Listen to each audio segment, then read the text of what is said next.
Tonight's Rock Center featured an NBC News investigation into the Oklahoma City Community Foundation.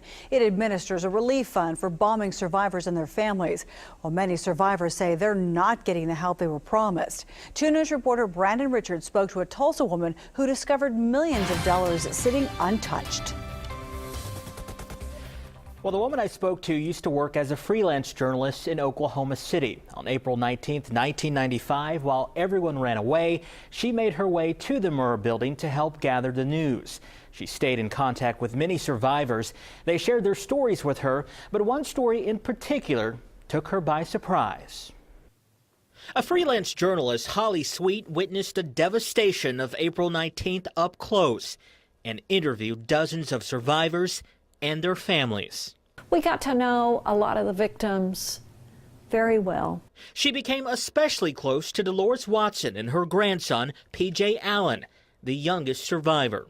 Holly says over the years, Dolores told her about the struggles she faced to pay PJ's medical bills and how the foundation that administers the disaster relief fund for bombing survivors turned them away repeatedly, even refusing to pay PJ's college tuition. Some people were misled into thinking there was no money at all.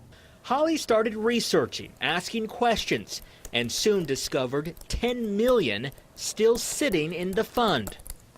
That's when I really got mad. She blew the whistle, leading NBC to launch an investigation. Those donations were sent in to relieve pain and suffering for victims, families, and survivors of the Oklahoma City bombing. We won't be happy till the balance at the Oklahoma City Community Foundation is zero. Now, the Oklahoma City Community Foundation says they've helped nearly 1,000 people impacted by the bombing, giving out more than $11 million. And they say the remaining funds will be used to help survivors and their families for years to come. Brandon Richard, 2 News Works for You. Now, your 2 Works